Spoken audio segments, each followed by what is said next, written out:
Welcome back, sports fans. Sean Palmer along with Seth Kamens, Seth and Sean Sports Radio here on StreamYard. You can catch Seth at S. Kamens and myself at SU Lawyer 2001 on the Twitter or on the Facebook. On the Twitter? On the Twitter or the Facebook. Now they're proper nouns. Or look, on the Elon. I mean, is that what we should be calling it? Because who knows how long Twitter's going to be around. Yeah, I was going to say. But, who knows?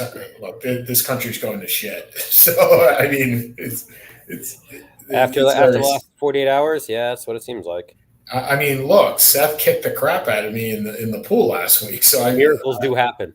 I mean, you called me about halfway through. We're going to share the screen here for a second.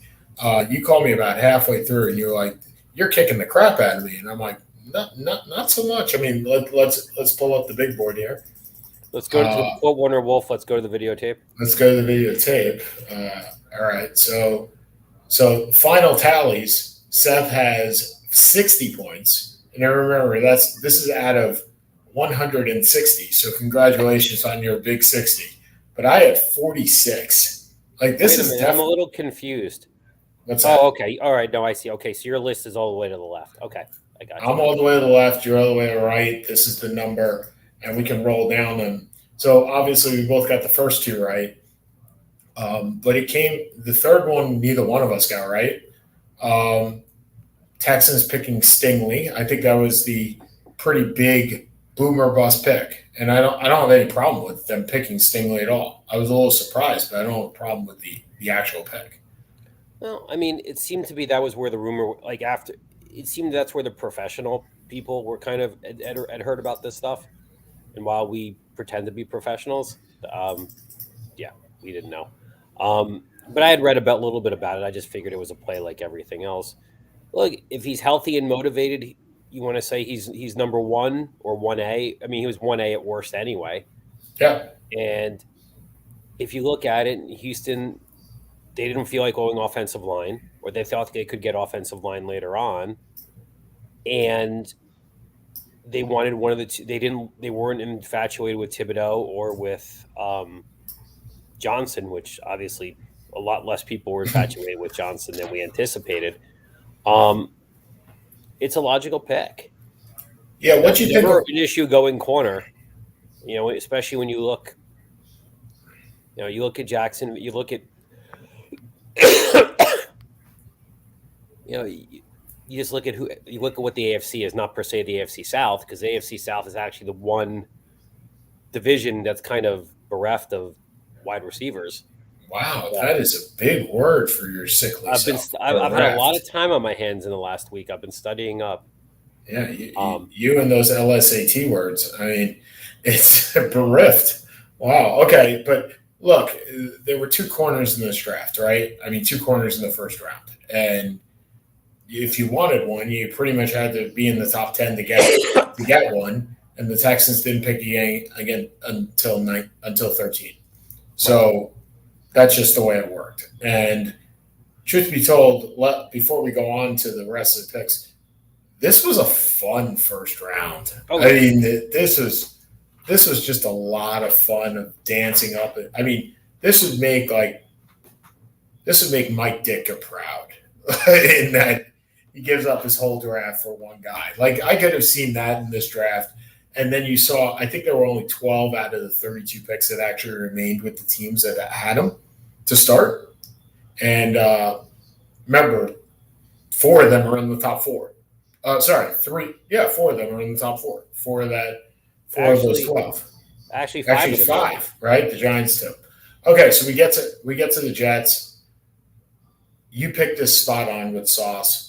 I think that look, if Thibodeau, the rumor mill had said that the Jets were not going to pick Thibodeau at all, whether he was there at 4 or 10. He was off their board. I'm not really sure why, but he was off their board. And if Thibodeau can play the way he dresses and play the way that he acts with Roger Goodell, that was a lot of fun. This guy's going to enjoy being in New York. And I think we're going to enjoy watching him in New York. as long as the play is equivalent to everything else that goes with it. And Sauce is right up there because that medallion may be worth more than my annual salary. So I mean, what he brought to the table, that these two are definitely going to work out, at least personality wise, in New York. And then the Panthers picked the safe pick, right, with the tackle. You had them going Kenny Pickett, who didn't get picked until 20. We'll talk about the quarterbacks in a little bit. And I had Garrett Wilson. I had the Jets actually trading up. Sorry, I had the Eagles trading up to get him. The Eagles did get a wideout. they probably got a better. There are three teams that killed this draft. Yep, and they are one of them. Well, we'll get to that, and then going down to the Giants, you picked Neal with the second of your picks. You had Johnson going there. I got to think you like Neal and Thibodeau more than Neal and Johnson. I do. As a Giants fan. I do. I had no issue with either of the first round picks were not the problem as a Giants fan. And then, believe it or not, we actually both hit on one with Drake Landon, but I didn't think that there was going to be much consternation there. That was as easy a pick as Aiden Hutchinson was, as far as I'm concerned. And then, you know what? Then we kind of struggled for a while. Lots of zeros, lots of ones, a couple of threes. The Lions making the trade of the draft, really, trading up to 12 and getting Williams from Alabama. Yeah, getting Jamison Williams. The only person who doesn't seem too excited by this is Jamison Williams. If you've seen the pictures of him, I have. He looks like Steve Francis when he got drafted by the Vancouver Grizzlies. Not a huge fan of that, but I gotta tell you, Detroit did well, right? Is Detroit in one of your three that killed the draft? No. Okay. I think Detroit gave up almost nothing to get to this pick. So if you can get two guys in the top 12 for basically, I mean, look, you got your number one guy in Hutchinson, you got probably your number two or number three wide receiver, and you gave up an extra second round pick to jump from 32 to 12. That's worth it. You moved up like 15 spots on the number two, and then you picked up a high number three. Right. So, I mean, it wasn't very much. In fact, I think when the trade was made, we went down the sheet, and the Lions won by like 200 points, which is the equivalent of a third round pick. There's all these other different point systems that people use. Yeah. Some of them had Minnesota winning that trade. Really? Okay. Yeah, I don't really get it. Okay. Right. Okay, and then we can keep going down. Olave as the 11 pick. Olave, excuse me. As the 11 pick, the Saints trading up to get him. Look, I like the pick. In fact, I believe I had Olave pick to the Saints just later on in the draft. You did at 16, yeah. At 16, the question... Or at 18, excuse me. No, at 18. The question is, though, 19. The question is, though, would he have been around at 19? And it doesn't look like he would have been. I mean, Jamison Williams, the trade up where you have Olave and Williams going back-to-back, there was 4 wide receivers in the first 12 picks. I don't remember the last time that there were 4 wide receivers. Right, and then you had Dotson from Penn State, who Washington took on the trade down, which is who they wanted, which I didn't really understand, to be perfectly honest. Why? I thought he's built like Terry McLaurin. Yes. I thought you would go for a bigger, stronger guy if you're Washington, as opposed to Dotson, who's I think 5'11", 180, something like that. Well, are you protecting against the possibility of McLaurin not re-signing too? I mean, McLaurin's another one of those second-round picks that, look, Deebo Samuel did not get traded, and we can certainly hit on the trade now because we're right around that period of 18 where A.J. Brown did get traded and got a 4-year, $100 million contract, much to my chagrin. More to my chagrin. Well, look, because we're going to cut James Bradbury and we're going to have no cornerbacks to guard him. But you have no team to play with him anyway. I mean, I'm not talking about getting him. No, I'm saying this is a lost year for the Giants. Even if you had Bradbury. Most likely. right? I mean, do you have anybody that covered Devontae Smith, even if you covered AJ Brown? No, I mean the Adoree Jackson, $30 million. I read an Experiment. article on Go Long, which is phenomenal. It's a 3-part, pretty much about the demise of the Giants. Oh, I can give that in one word: Gettleman. It even to some degree precedes that, but yeah. I mean, it was fascinating. We were talking about how McAdoo wanted to trade up to get Patrick Mahomes. Wow. And that he actually, you'll get a kick out of this. They showed his views on the 19 what do you call it, the 19 quarterbacks draft, quarterbacks or 18, whichever year it was. His views being McAdoo's. Yes. Or Gettleman's. Okay. McAdoo's, and his list started with Josh Allen was number 1. Number 2 was Lamar Jackson. Wow. I mean, I know number 6 was Baker Mayfield. I forget where Darnold was.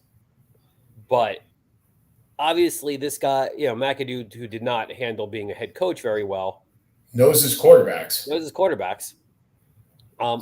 I know my quarterbacks too. I would have picked Josh Allen number 1 overall too. You did. You said that for a year and a half. Yep. You're not a college football guy, so props to you on that. Look, at the end of the day, I don't need to be a college. Look, I can say this about any of these guys. We're not scouts. We're not college football gurus. But you can see on the field who can make a play and who can't. Who can make a throw and who can't. And look, I've been saying this now for 5 years. Josh Allen could make all the throws, and that's enough to me. I did not see one quarterback in this draft that can make every throw. Willis is close, but he's not accurate to me. But none of them haven't seen him play against any real competition. That's true. Syracuse does not count as real competition. That is 100% true. Oh, by the way, did you guys know you had an All-American running back? Yeah, Sean Tucker. I had no idea. Did you know that you want to make Syracuse Orange fans cringe? Sean Tucker of ECU went into the transfer portal today. Not our Sean Tucker, but trust me, it lit up the boards today that Sean Tucker was in the transfer portal. Okay, so let's stop for a second. Which quarterback went to the right spot? Which quarterback went to the best spot for you? Because you're going to be surprised by mine. You're going to be. I believe you're going to be surprised by my answer. To be honest, I think most of them kind of went to pretty decent spots. Okay, so who's going to be the most successful in this spot? Let's leave it at that.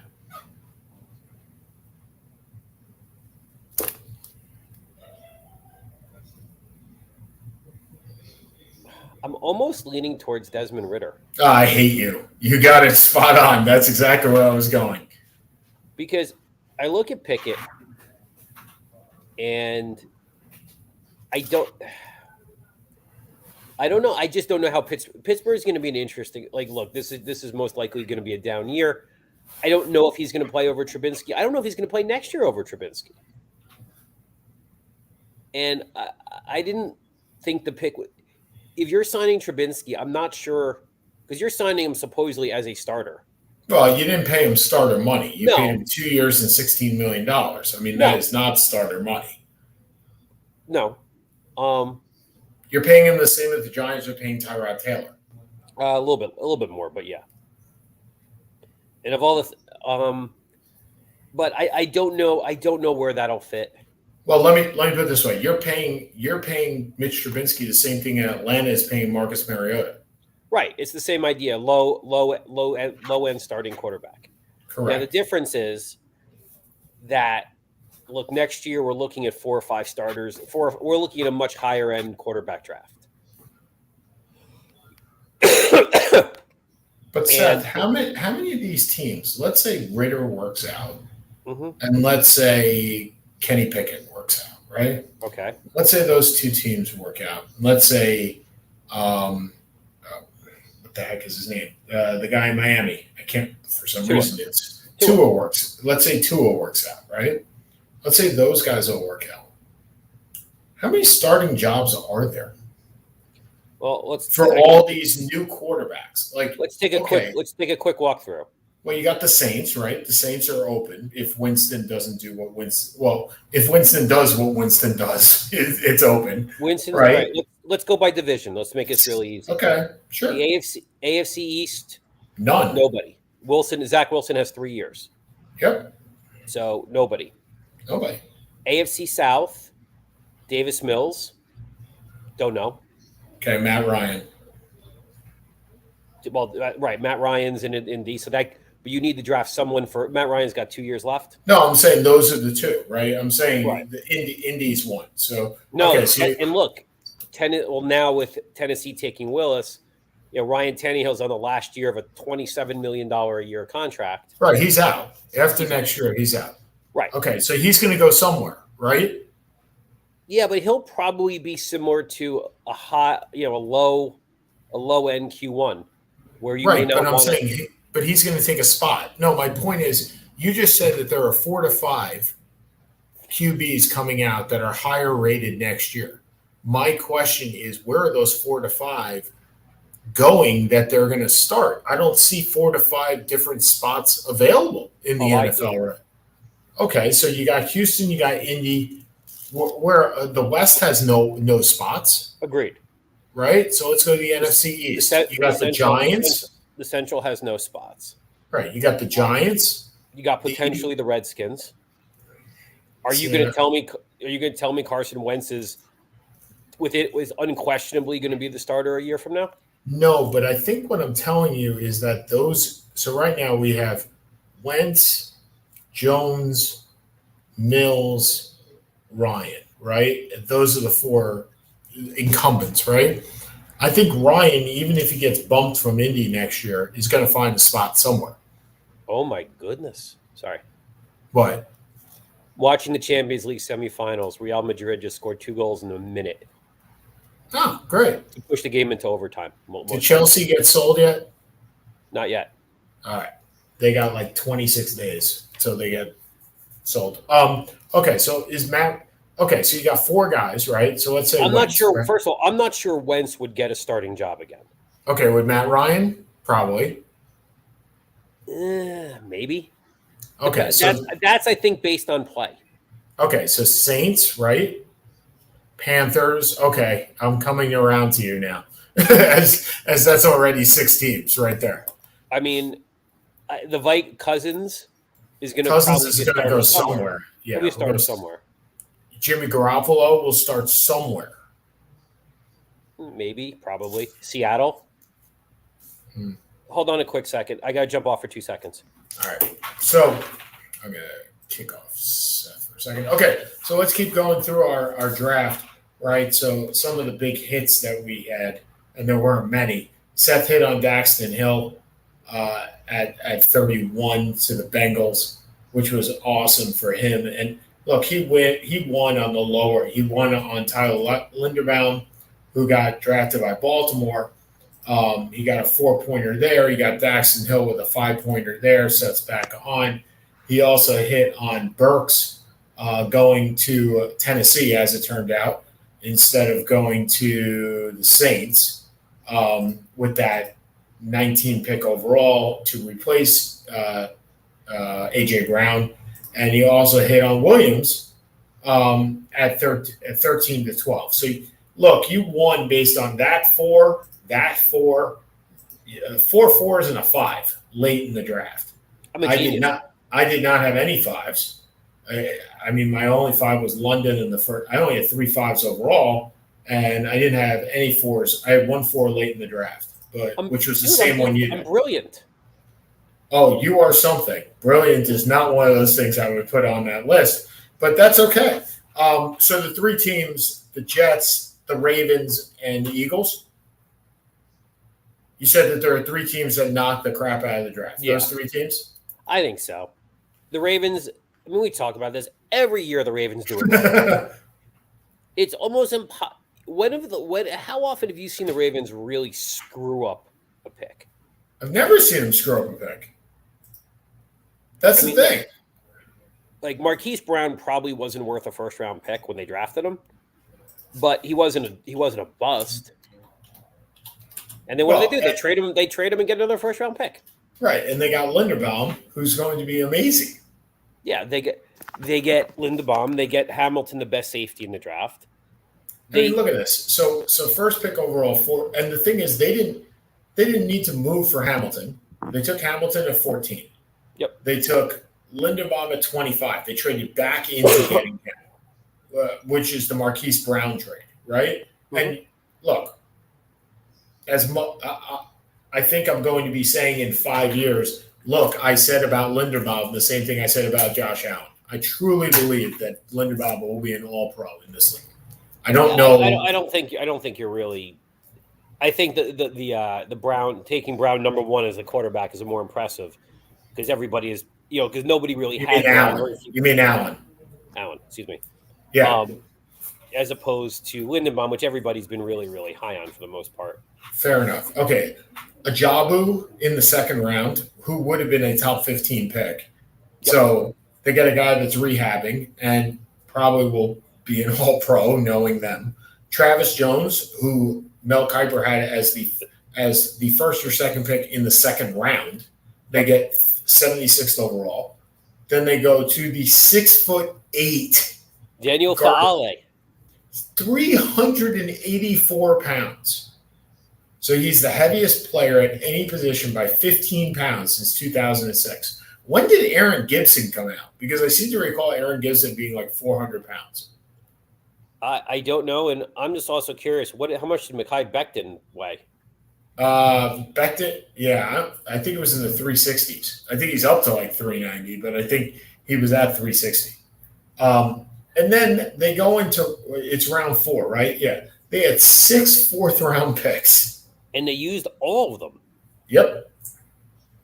And the one thing I'm surprised they didn't take a speed receiver somewhere to replace Marquise Brown. Yeah, they took two tight ends. They took Lively, and I don't remember. I think Charlie Coder from Iowa State. Yep. I'm not. This is off the top of my head. I'm not looking at the list. They took the punter, Jordan Stout. Jordan's the punt god. No, the punt god. Oh, not the punt god. I think, or went somewhere else. He went in the 6th round. That's okay. I could. So, punt god. This is what happens when you have good ownership and good management and continuity. I mean, think about it. Ozzie Newsome took over, I want to say, around the mid-90s. Yep. Ran it for 20-some-odd years. Eric DaCosta worked for him for 20-some-odd years. And didn't leave. And they and here's where you are. He's now running it. Ozzie was there, but he's now running it. And the team feels just like it feels very continuous. Well, the funny thing is Gary Ade from the Gary Ade Show asked me the other day, it's like, why didn't anybody try and hire DaCosta? I was like, everybody tried to hire DaCosta. The Giants, that was number 1 on their list before they got Gettleman. I mean, he's been on the Giants list for like a decade. He just didn't want to go anywhere. And I think working with Ozzie Newsome is probably one of the easiest things you could ever do. Well, I was going to say he's working for an owner in Steve Bisciotti that pays him well to keep him and leaves him and lets him run the draft. Yeah, he's not. I mean, what I've read about Bisciotti is, Bisciotti is a fan and wants to know what's going on, but is not intrusive. Right. He's not Jerry Jones. No. Well, the difference is Jerry Jones is the GM. They have Will McCray, who is the pseudo GM, but for all intents and purposes, Jerry Jones is the GM. Jerry Jones runs 87,000 businesses. He's not watching. He's not a scout. He's not putting 60 hours into being the GM for the Cowboys. Yep. He's the owner, and that's why Dallas is Dallas. I think I read there's only been, I think, 3 teams in the NFC who have not made an NFC title game in the last 25 years, or maybe 4 teams. And the Cowboys are one of them.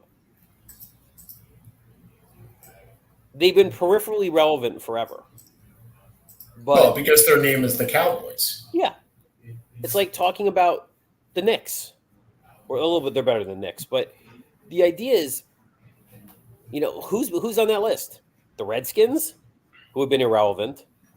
The Lions, who have been irrelevant. I'm not even sure if there's anyone else. Browns haven't made a championship game. I said NFC. I said NFC. I think that's it. Maybe, Minnesota made it. Atlanta made it. Everyone else has made it. And, America's team, every year we hear more about, and the problem is because talk radio is based. You have literally a 3-hour sports show on Fox, which is dedicated to the Cowboys during football season.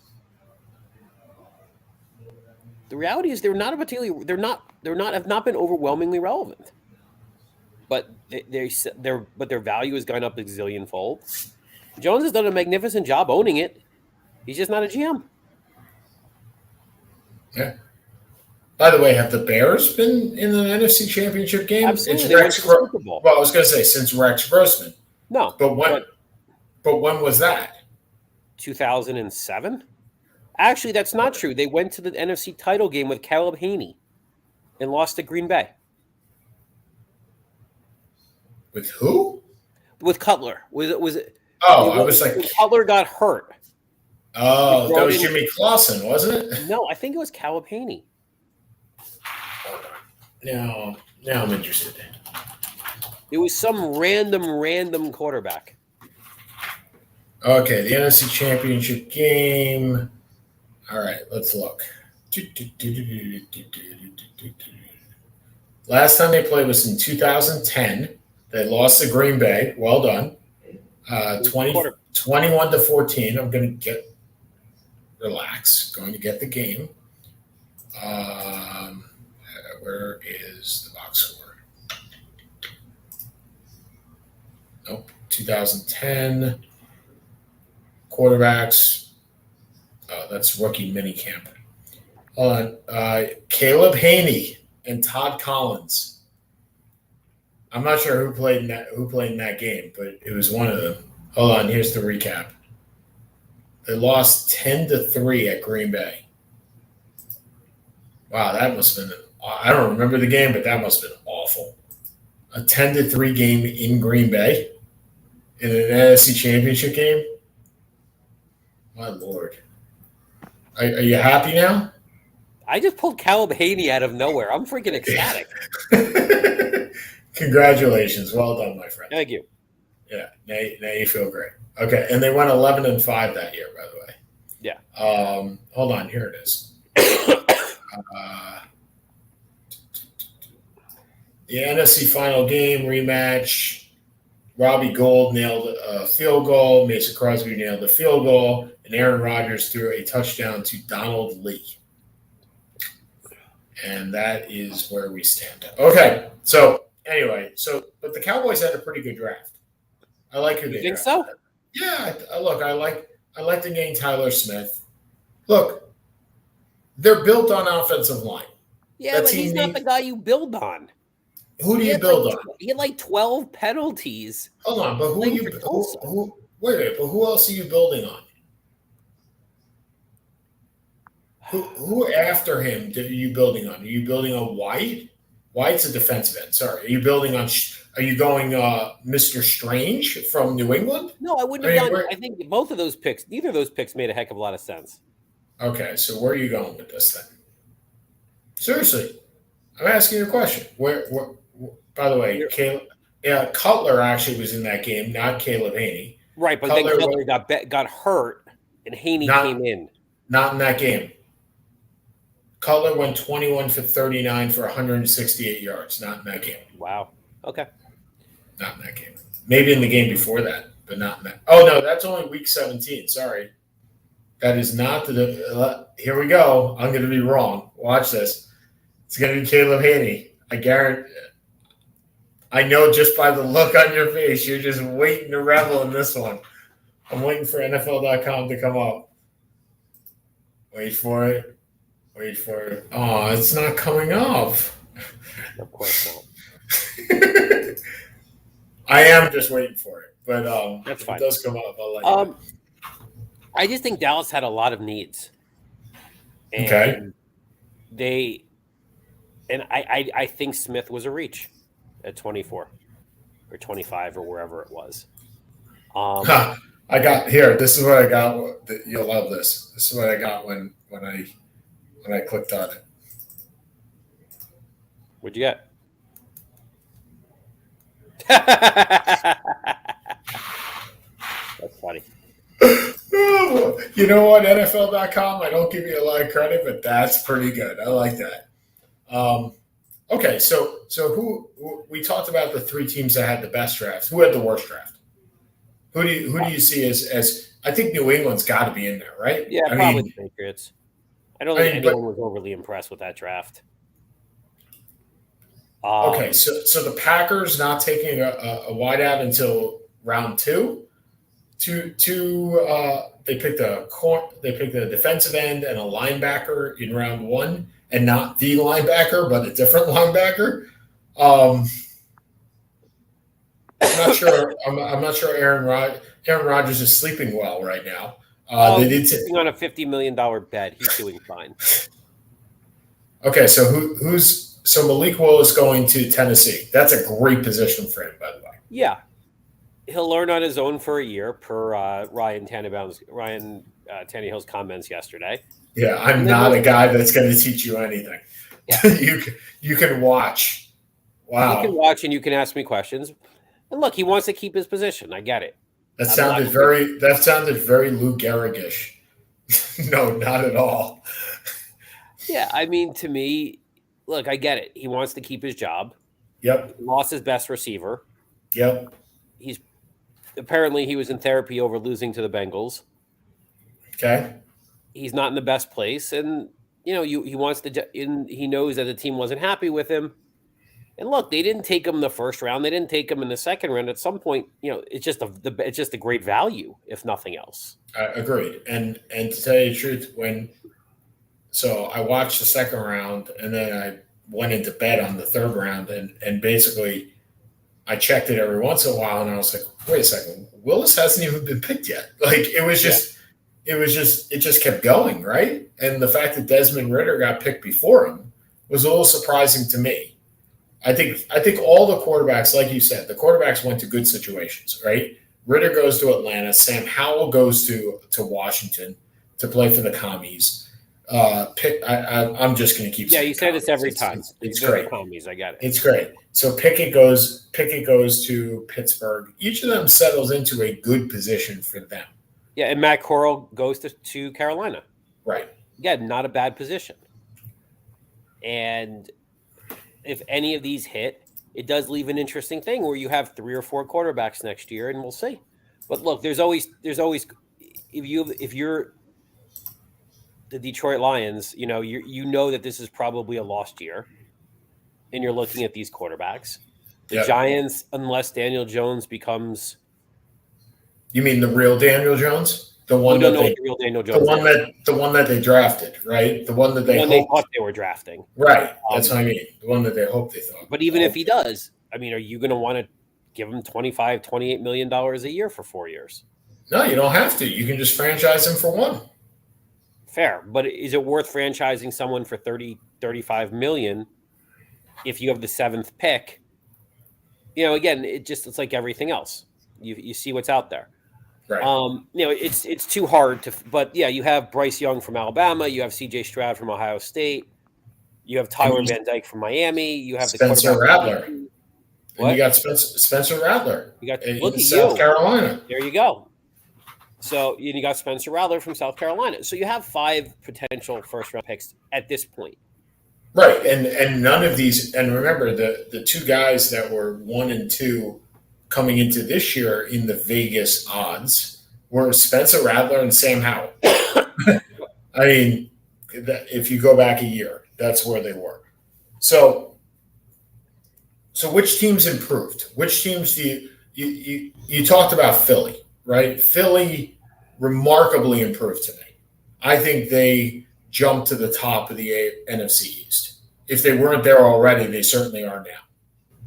Yeah, I mean, getting Jordan Davis is great at 14. Oh, I thought Dean in the 3rd round was made me so angry. sparkling, so angry. Look, they hit on the majority of their. To me, now that doesn't mean that I'm right, but they hit on the majority of their picks. And if they only had 1, 2, 3, 4, 5 picks. So they got Jordan Davis, the defensive tackle out of Georgia. They get Cameron Jurgens. Have you seen Jason Kelsey's video? Yeah, the Kelsey about him. Kelsey's been looking at center prospects for the last 3 years as his replacement, and thought that Jurgens was the best one that he's seen. Kelsey, you know what? Tannehill. Right, exactly. But the difference is Kelsey's been wanting to retire, and Tannehill has not. So you're kind of like, if I'm going to retire, I might as well let my guy go. So Jurgens, they got Nakobe Dean, the inside linebacker out of Georgia, which was probably the best inside linebacker. Him and Devin Lloyd were probably in the hunt for the best linebacker, and he fell due to injury concerns, supposedly. Yeah, well, that's the only thing I can – look, that's what everyone is saying, but here is my point. I'm the New York Giants. You don't care. I don't care. You take the risk. The only thing that I would see as possibly where they were going with this is he was the middle on a 4-3 defense. That previously the Giants played a 3-4. I don't know what they're playing under Martindale. But I don't care. I want winners. I want leaders. I want guys who can play. Sam Mills was 5'10". He played. No, not even. 5'8", 5'9". Yeah, 5'8". Vilma was like 5'11". He Yep. could play. Ray Lewis was 5'11". He could play. Yep. If someone is injured for 6 months, what do I care if I'm the New York Giants? I'm not winning. I'm not winning this. I'm not running this on a I'm not being judged by next year. I have 3 years to build it. If I'm Joe Schoen, I have 3 years to build this team. The reason I was very happy with the first round picks. I also thought they were pretty easy picks. Oh, that's true. If you're okay with Thibodeau's personality, and I was, but I didn't know if the Giants would be because of everything we read, which was a smokescreen. They said they weren't, which is why I assumed they were going in another direction. Great. You pretty much take him at 5 because you have your choice of your 2 linemen that you want. If you get it Icky or you get Neal, whoever Carolina doesn't pick, or if they take Pickett, you have your choice. Right on. But to me, the first round, he did what seems like common sense. The second round, I don't like it. Robinson seemed like an early pick to me. I think they got cute. I think they wanted to go cornerback, and they traded down twice, and there were 3 corners that went in the first 10 picks. Kyler Gordon, McCready from Auburn, and Andrew Booth. I told you why they probably picked Robinson of all, right? And he returns kicks and punts, and he's a pseudo replacement for Tony if they trade him. Yeah. He fits the Buffalo Smurf wide receiver kind of fit. Correct. I think returners are hard. You guys lost Jabril Peppers. I think he is your returner going forward. But you guys the Giants had quantity over quality this year. Yeah. I fully believe they did the Bill Belichick, I'm going to throw darts at the board and hope that the most darts wins. Yeah, I don't disagree with you. I don't see any late picks. They picked a couple. They got 1 corner. They got a tight end, which they really did, right? And they really needed. They got a safety, which they really needed. They had 2 fourth-round picks. The picks, rounds 4 through 6, I had no problem with. Yeah. I like the safety pick. I had no issue with the tight end pick. I didn't like the guard pick in the 3rd. Again, there were better players out there, I thought. Sure. I would have rather them gone, if they didn't go Dean, I would have rather them looked at Leo Chenal, the linebacker from Wisconsin, or Chad Muma from Wyoming. They brought in 7 offensive linemen. Yeah. And you now have literally probably 4 starters in place. So 5 of them are playing for 1 spot. I would rather that they've now addressed the offensive line. Yeah. Well, 1 starting spot. 1 starting spot. They've now addressed the offensive line. Mm-hmm. Blake Martinez is coming off an injury. Yeah, you didn't address linebacking at all. No. And they took one in the 4th round. I mean, McFadden, I don't know anything about him, I'll be honest. But you wanted a Kobe Dean in the 3rd. I did. And I wanted, if they were, I would have liked, I didn't love the value they got in the 3rd round. I didn't love the value they got in the 2nd round. Look, I am not a scout, and I'm not going to crush. Like, I just disagree with it. Fair enough. And I can be very easily proven wrong. And look, Sean has done nothing to make me doubt him at this point. It's not Gettleman, where the first couple things he did, you just kind of looked and went, "My God, what are you doing?" Yep, you're not there yet. To be fair, I kind of acquiesced on the Barkley pick.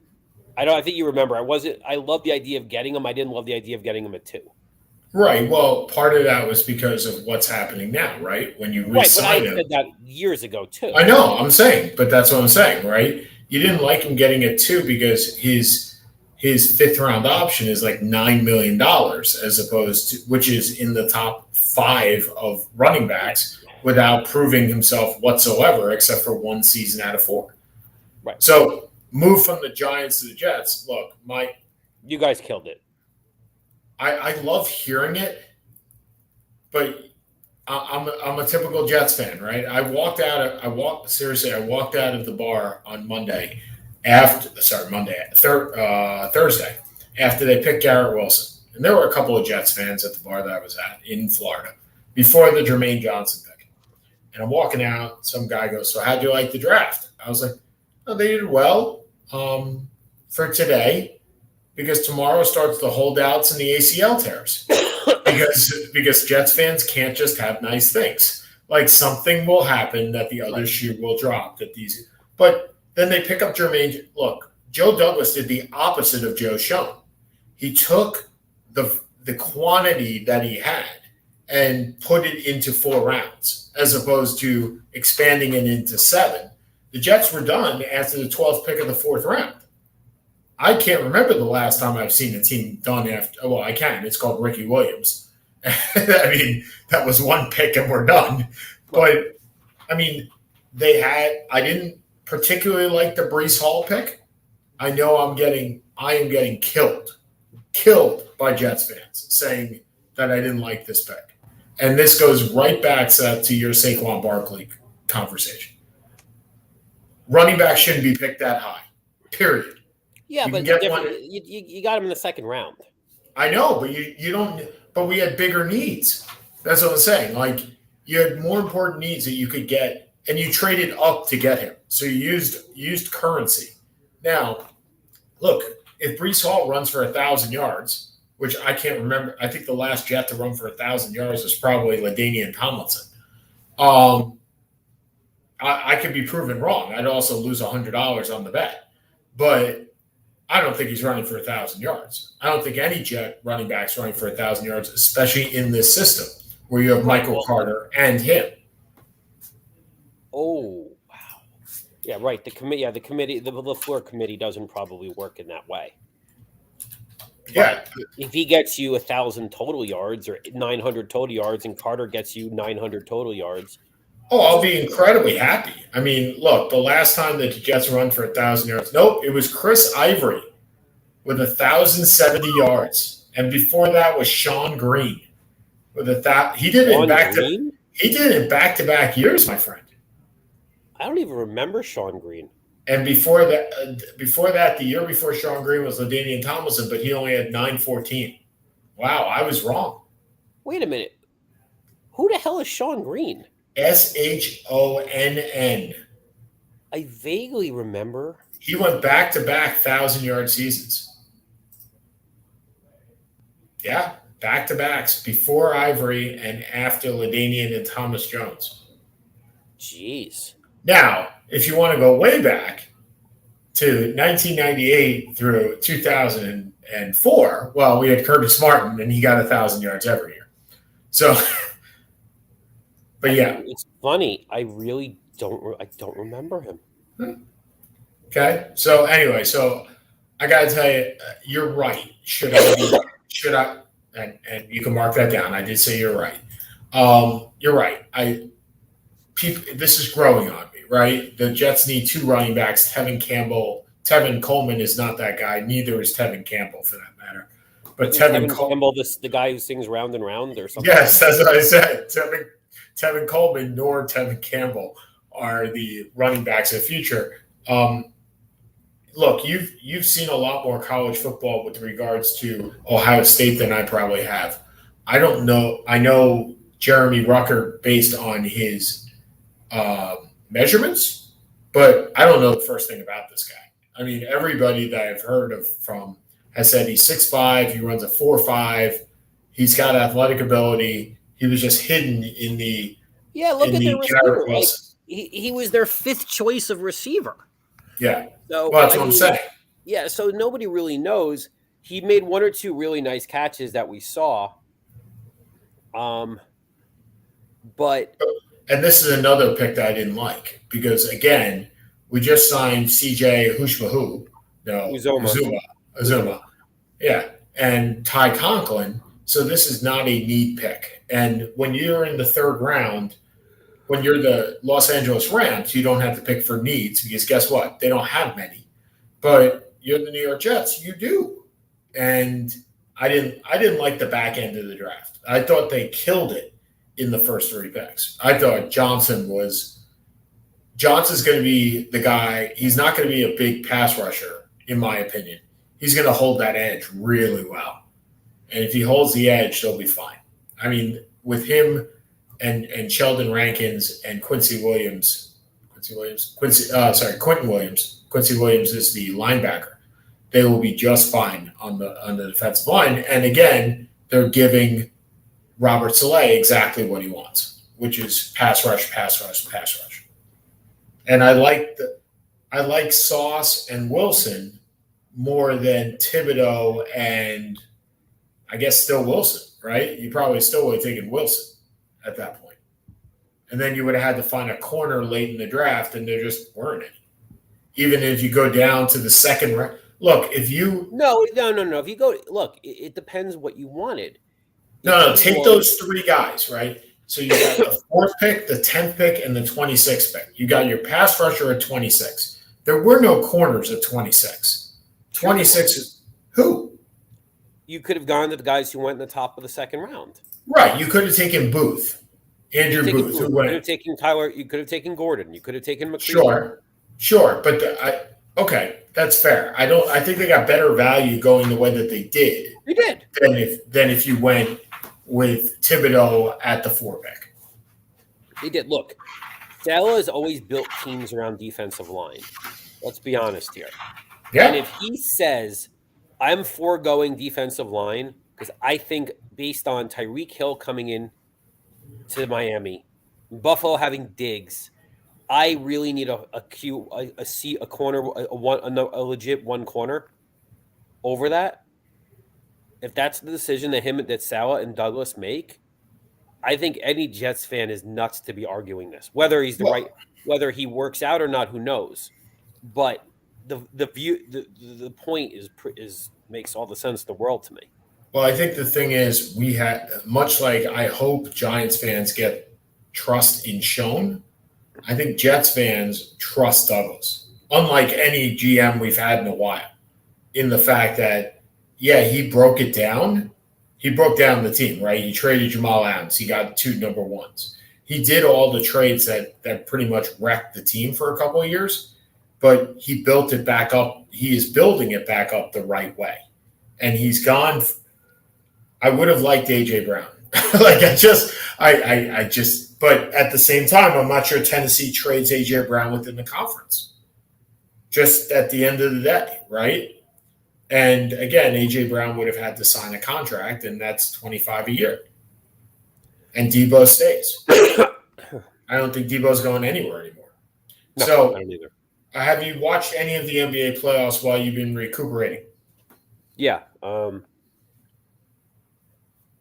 I've watched a decent amount, although I did turn off the Memphis game to watch Rangers-Pittsburgh last night. As did I. Good Lord. That was good. Playoff hockey is good hockey. Playoff hockey is good hockey. I've told you my biggest befuddlement about the entire NHL playoffs, how does Calgary have 111 points? I haven't got my head around it yet. So the one thing that the last time that you started watching, the last time you watched hockey was unfortunately when the Devils were good. So it probably was about the time that they instituted the point for the playoff top for the tie. Yeah, I'm familiar with all that. Yeah. So no, the point is you're saying 111 points. Well, how many ties did they have? Right? How many but they shootouts? They're still the second seed in the West. Oh, I get that. I totally understand that. But if you look at it, they had 111 points. That's true, which would have been that they should have been third in the West, behind the Wild as well. But they had 11 overtime losses. So I mean, they got an extra 4 points right there just from that. They won 50, 21, and 11, which.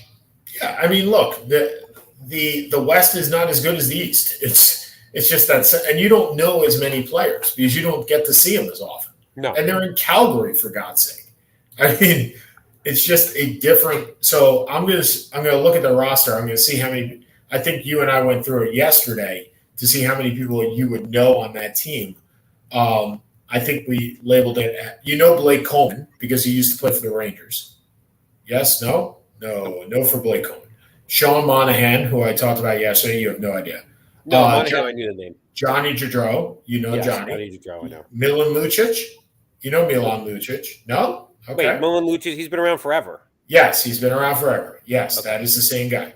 And Jacob Markstrom, who is the goalie. He's the goalie, right? He's the goalie. Yes, sir. So those are the guys you would know, and that's what 4 out of 25. So not many.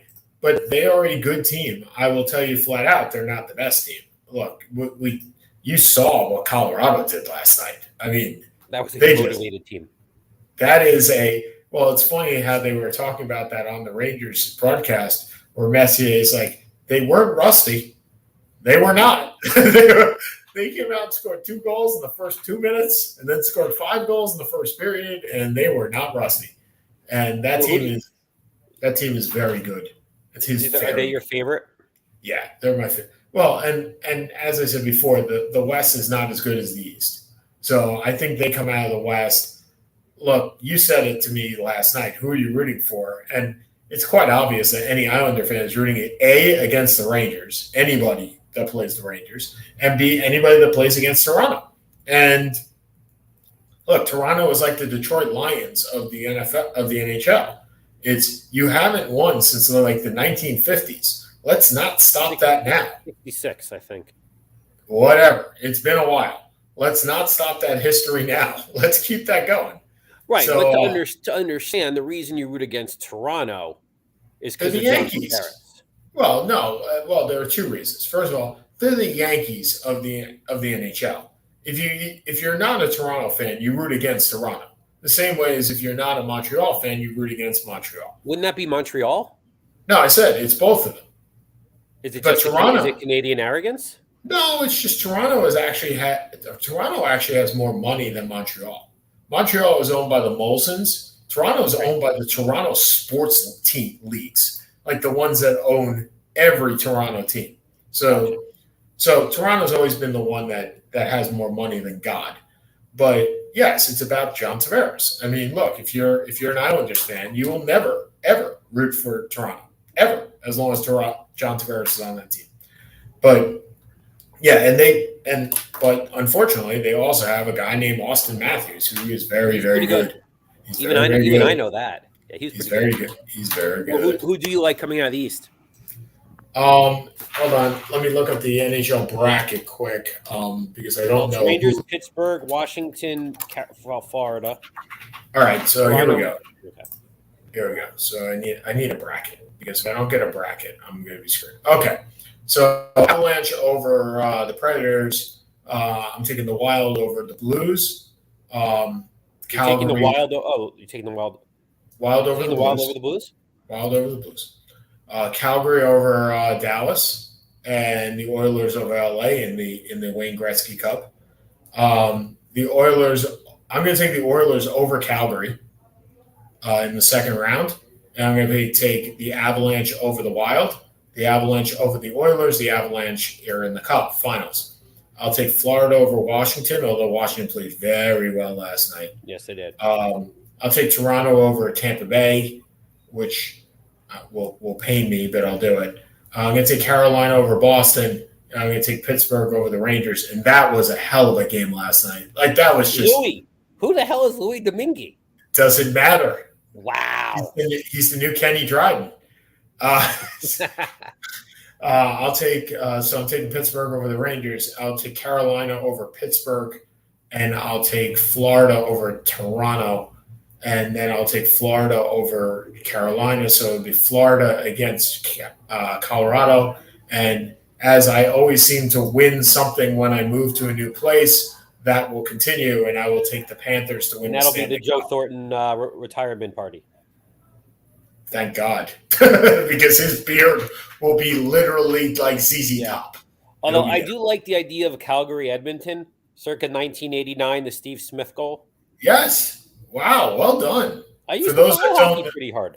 For those that don't know, the Edmonton Oilers were the dominant team in the late 80s. I mean, there was nobody that rivaled them after the Islanders. And so the Islanders, they beat the Islanders in 83, 84, and they would have actually won 6 straight cups. But Steve Smith, who was a defenseman for the Oilers, tried an outlet pass through the crease, which is why you never go into the crease. And actually it hit off Grant Fuhr's skate and goes into his own goal. And they lost the game based on that goal. And so the Oiler dynasty, which would have been 6 straight cups, was really 3 and then 3. Right. So 3 and 2. No, it was 4 and 2. 4 and 2? 4 and 1. No, they didn't win 4 in a row. Yes, they did. Am I really getting you on hockey? I don't believe they won 4 in a row. They might have, but I don't think so. They won 4 in a row. All right, here we go. If you got me, I am happy to say I was wrong. Okay. 1, 2. Nope. They lost. They went 2. They lost in the, guess what? The Steve Smith year. Then they won 2 more. Then they lost again. Then they lost again. Then they won again. So they won 5 out of 7 years. I apologize. And the 5th one was the Mark Messier year without Wayne Gretzky. Without Gretzky, right. Yeah. That was the Boston. They beat Boston. They beat Boston. John Muckler over Mike Milbury. Couldn't have happened to a nicer guy. But, yeah, that was the Calgary team was a good team. It was led by Lanny McDonald. It was. And Joey Mullen. Oh, Joey. And Joe Nieuwendyk, who were both actually Americans. So, all right, 5:30, we're done. So that was an easy show. So we'll come back next week. We'll actually talk NBA playoffs and NHL playoffs, and we'll get you caught up on all that. Seth Kamens is over there. Hey, I got it right this time. I'm Sean Palmer. By the way, happy birthday, sir. Happy 46th. Same to you. Thank you very much. It was a good day, and we'll catch you next week. Believe me, yours was better than mine. Well, when you're stuck at home, but you're by yourself and you get to take naps. I'm not really sure. All right, I wasn't buddy. by myself. I had Morgan here. This is true. All right, there could be worse things than playing with your daughter. Okay.